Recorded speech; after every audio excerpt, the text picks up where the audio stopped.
बड़ी खबर उत्तराखंड से है, जहां हीट वेव का अलर्ट जारी हुआ है। 25 मई से लेकर 27 मई के बीच में हीट वेव की आशंका है।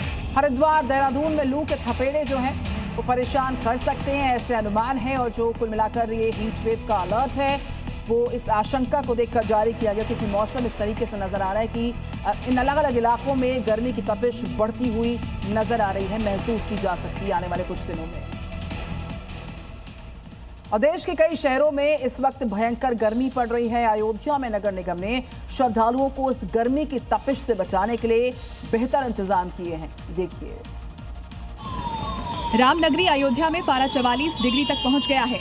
भीषण गर्मी और प्रचंड धूप से निजात दिलाने के लिए नगर निगम ने शहर के प्रमुख ट्रैफिक सिग्नलों पर ग्रीन नेट लगाने का काम शुरू किया है। ग्रीन नेट से चौक चौराहों पर प्रतीक्षा कर रहे राहगीरों को तेज धूप और गर्म हवाओं से राहत मिल रही है। अयोध्या के महापौर गिरीश पति त्रिपाठी के मुताबिक शहर में जल प्याऊ की सुविधा बढ़ाई गई है। आगे भी श्रद्धालुओं के साथ शहरवासियों की सुविधा के लिए नगर निगम काम करती रहेगी। यूपी के हमीरपुर से बिजली विभाग का एक ऐसा वीडियो सामने आया जिसे देखकर आप अपनी हंसी नहीं रोक पाएंगे। लोग इसे विभाग का पागलपन समझ रहे हैं, लेकिन इस अनोखे जुगाड़ के पीछे की हकीकत बेहद दिलचस्प है। देखिए 30 सेकंड की ये रिपोर्ट। कूलर की ठंडी हवा और शाही ठाट बाट, हमीरपुर के इस बिजली घर का नजारा इन दिनों सोशल मीडिया पर छाया हुआ है। चौंकिए मत, बिजली महकमे का दिमाग नहीं चकराया है, बल्कि ये अनोखा जतन आपके घरों की बत्ती गुल होने से बचाने के लिए किया गया है। दरअसल यूपी में सूरज का सितम जारी है। ओवरलोडिंग के चलते ट्रांसफार्मर धू कर जल रहे हैं। इसीलिए हमीरपुर के 21 सब स्टेशनों पर ट्रांसफार्मर महाराज को ठंडा रखने के लिए ये वीआईपी इंतजाम किए गए हैं, ताकि आप चैन की नींद सो सकें। उत्तर प्रदेश की बात करेंगे, भयंकर गर्मी के प्रकोप की बात करेंगे और इस भयंकर गर्मी को लेकर अलर्ट जारी हो चुका है। सीएचसी और पीएचसी अलर्ट मोड पर हैं, क्योंकि अस्पतालों में इमरजेंसी टीम को एक्टिव करना पड़ा है। लगातार डिहाइड्रेशन की वजह से बीमार पड़ने वाले लोगों की संख्या बढ़ गई है, क्योंकि 2 जून तक अब नौतपा चलेगा, यानी कि पृथ्वी से जो सूरज है वो सबसे पास रहेगा इन 9 दिनों में। तो उत्तर प्रदेश में भयंकर गर्मी, यूं कहे समूचे उत्तर भारत में जो भयंकर गर्मी है उसका प्रकोप लगातार बढ़ता जा रहा है। कई जिलों में तापमान 44 डिग्री सेल्सियस के करीब पहुंच चुका है। पूर्वी यूपी और बुंदेलखंड में सीवियर हीट वेव का अलर्ट जारी हुआ है और स्वास्थ्य विभाग ने अस्पतालों में इंतजाम बढ़ा दिए।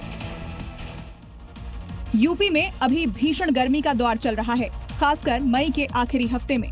आईएमडी के मुताबिक पूर्वी यूपी, बुंदेलखंड और कई दूसरे इलाकों में हीट वेव से लेकर सीवियर हीट वेव की स्थिति बनी हुई है। उत्तर प्रदेश में भीषण गर्मी ने लोगों की मुश्किलें बढ़ा दी हैं। जालौन में तापमान 44 डिग्री के करीब पहुंच गया, जबकि गोंडा में दोपहर बाद पारा 43 डिग्री सेल्सियस दर्ज किया गया। स्वास्थ्य विभाग ने हीट वेव को लेकर अलर्ट जारी करते हुए सभी जरूरी तैयारियां पूरी होने का दावा किया है। तो बीते कई दिन से जो देश में गर्मी की तपिश है वो लोगों को झुलसा रही है और भयानक दौर शुरू हो चुका है नौतपा का। आने वाले 9 दिनों में ये विकराल रूप दिखाने वाला है। आसमान से सूरज अंगारे बरसाने वाला है। तो गर्म लू के थपेड़े लोगों का जीना दूभर कर रहे हैं, जमीन दहक रही है और पूरा देश इस प्रचंड गर्मी के जल्दी खत्म होने का बेसब्री से इंतजार कर रहा है। क्योंकि इस नौ तपे में सिर्फ कुछ शहर ही नहीं तपेंगे, बल्कि कई राज्य भी झुलसते हुए नजर आएंगे। 25 मई से शुरू होकर 2 जून तक चलने वाले इस नौतपे में पारा 45 से 50 डिग्री पर रहेगा। अब इस दौरान आसमान से आग बरसेगी, जमीन तवे की तरह तपेगी, गर्म हवाएं नमी निचोड़ेगी, धरती में दरारें पड़ जाएंगी, सड़कें वीरान हो जाएंगी, जिसका असर ये हुआ है कि राजस्थान, उत्तर प्रदेश, मध्य प्रदेश और दिल्ली के सभी शहरों में पारा 45 से 48 डिग्री के बीच पहुंच गया है।